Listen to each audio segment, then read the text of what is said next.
Hey everyone, my name is Tyler and it is the video of the year, and I know it's not even a Friday, and I don't even know if it's Tuesday or Wednesday or what, but I just have an update for you guys. I know I didn't post last Friday, and I know I'm supposed to post every Friday this year, but this year has been crazy, and these last couple weeks and these upcoming couple weeks are gonna be insane, so I figured while I'm here in my room, I should make an update because I don't know if I'm gonna be able to do that. So, grin and bear with it, okay?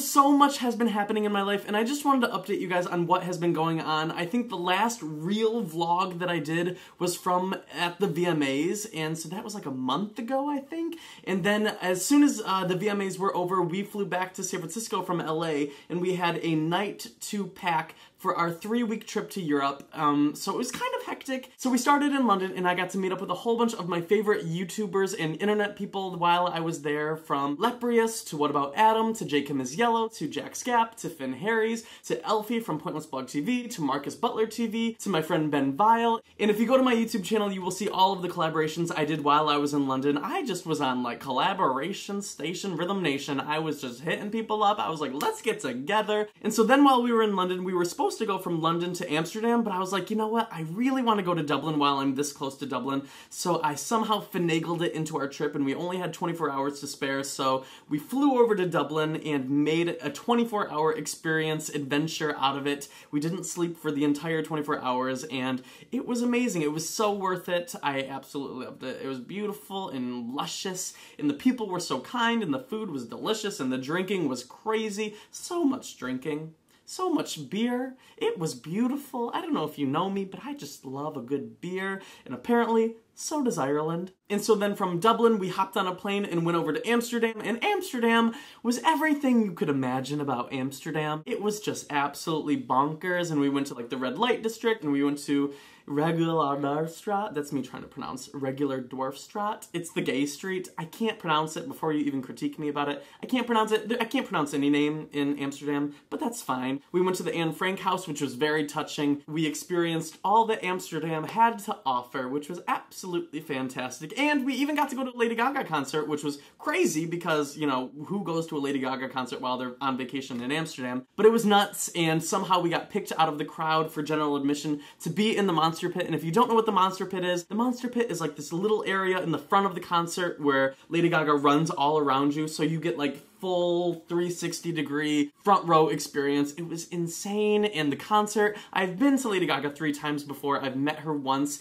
and it was just so much better than all of her concerts. If you have a chance, you must go to this concert. The Born This Way ball was so amazing. I was dying. And then from Amsterdam, we flew on over to Barcelona, and Barcelona. So Barcelona, we get to Barcelona, and the very first meal, we go out to Las Ramblas, I think is what it's called. It's a strip where everyone goes. It's kind of touristy, but we went and we had paella, and we were like sitting and having lunch right on the strip, and this little old Barcelona woman hobbles up to the table, and she's got a paper that says, "Feed me, I don't speak English," and we were in the middle of our meal, and I had my big-ass liter sangria, and so I was just enjoying my meal, and I was like not having anybody that's coming up to interrupt me. It was just kind of intrusive, and I was not having it, but apparently while her paper was in front of my face, her other hand was going and taking my phone. This bitch swipes my phone, scrambles away, and I'm like, I don't even fucking notice, because as you know, if you know me in real life, you know that I'm just head in the fucking clouds in my own fucking world. And so I noticed like a minute later, and I'm like, holy shit. So I'm freaking out. I'm looking all over the table. And then 4 men come up to our table and like, are you missing something? And they're wearing NYPD shirts. And I'm like, please don't talk to me. I don't know you. And they're like, no, you need to come with us. We have your phone. And I'm like, you don't have my phone, motherfucker. And then I see that they have the little Barcelona woman with them, and they're holding her. And I'm like, wait a minute. What is going on? And they're like, we're the police. You need to come with us. We have your phone. And I'm like, no, you're not. Show me your badge. Show me my phone. I am not buying this, because our hostel literally had a list of scams in Barcelona. And like number 4 was people faking that they're the police. And so I was like, I'm not having this. You are not the police. I am not going to go with you just because you have an NYPD shirt on. And so they flash me their badge, and they show me my phone, and my phone is very distinct. And so obviously I'm like, that is my motherfucking phone. This is a scam. If I go with you, you are taking me. I am being sold into a sex slave ring. But if you know me, that is my favorite phone case. So I was like weighing my options.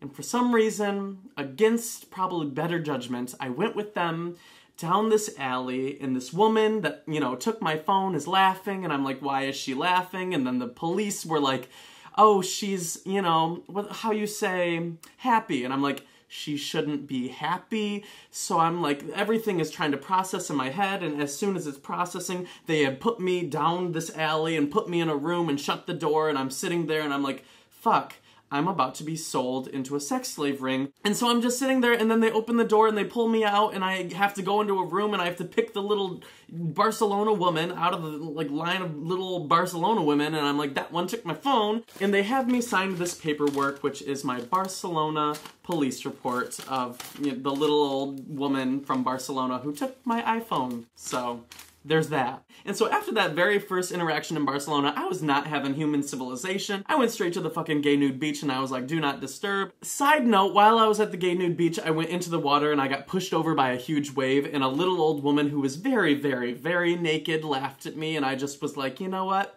When will this ever happen to me in my life? A little old naked woman laughing at me being pushed over in the water. Life is beautiful. But in actuality, Barcelona was stunningly beautiful, and I absolutely ended up loving it. And then by the time that I fell in love with it completely, we were already on our way back to London, because our flight back to San Francisco was leaving from London. So we were on our way to London, and our layover was 5 minutes in Madrid, so obviously our luggage got left in Madrid. So we get to Barcelona, and they're like, oh, you're gonna get your luggage on Thursday, and when are you gonna fly back to San Francisco? And I'm like, Wednesday. And I'm like, great, I have nothing to wear for an entire week. And so I'm freaking out because our airline is not helpful at all. And so I'm like, okay, how can I make motherfucking lemons out of fucking, how you say, what the fuck is the fucking phrase? How can I make lemonade out of fucking lemons? And I'm like, okay, here's what I'm gonna do. What is my favorite store in London? Top Man. How can I get a hold of them? Twitter. So I tweeted them, and I'm like, hey, Air Europa is not helping a motherfucker out. They left my fucking luggage in motherfucking Madrid, and I got nothing to fucking wear this week. And for some blessed reason, Topshop messages me back on Twitter. They're like, come into our shop. Our personal shopper will help you out. And so I go in. I have a personal shopper for the day. She's fucking amazing. Topshop's fucking amazing. They give me an allowance. I get all of these beautiful clothes. Here is a montage of all the beautiful clothes that I got. Some denim, some Aztec, hunter green corduroy, cobalt blue diamonds, floral, and like a little blue zebra safari, and some leopard print, and some actual leopard print. And I got this super cute acid wash denim jacket because, you know, why not? And I think the most Justin Bieber lesbian-esque thing that I got was this denim vest because, well, you're just getting denim, why not also get a denim vest? Because, you know, YOLO. And honestly, it was just like an amazing moment in social media because I put out into the world that I needed help, and social media responded and gave me help. So thank you, thank you, thank you. And so now I am back in San Francisco, but I am going to South Carolina tomorrow. I will be there until Saturday. I am speaking on this Friday for Spirit Day in South Carolina, so the link to the event will be below. And so if you are in South Carolina or anywhere near South Carolina, I hope that you can come to the event. I am speaking at a rally, but I would love to meet you at the rally. You can come and meet me, and I would love to take a picture with you and talk to you and hug you and embrace and love each other, and it'll be beautiful. Supernote is halfway done. If you guys haven't made your Supernote video yet, the link to the video about Supernote will be right here. I would love it if you checked it out. I would love it if you joined my team. But yes, it's just been absolutely insane, and like I said, I didn't have a moment to make a video last week, and I feel like this is my moment to make a video for you guys this week. And I feel like I just need, anytime that I have a time with camera, I just need to get on it and talk to you guys because it's just like, my life has been just accelerating so quickly. And so if you want day-to-day updates, please follow me on Twitter. Twitter has also been crazy. Justin Bieber retweeted me last week, which is nuts. And then the day before, Ricky Martin tweeted at me on National Coming Out Day, which is insane. Which, I mean, that doesn't happen to me or people. But yes, I think that is all I have for you guys this week. I feel like I just talked your ear off for 30 minutes about everything that's going on in my life. You know when you go to coffee with somebody and you haven't seen them for a while and then they just talk and talk and talk and talk and talk and then they're like, oh, but what are you up to? And I feel like that's what I just did. So, what are you up to? Comment below. Really though, what are you up to? I want to know what's going on in your life. I just told you everything that's happening for me. Comment below what is going on in your lives. I just want to know. I just need to know your guys' going-ons and things like that. That is the gist of an update on my life. Again, thank you for being a part of it. And yeah, okay, have a good life. Mwah. Later. The thing about my trip to Europe was it just felt like it was a constant adventure of things I never imagined I would be able to do, so I just was like, ah.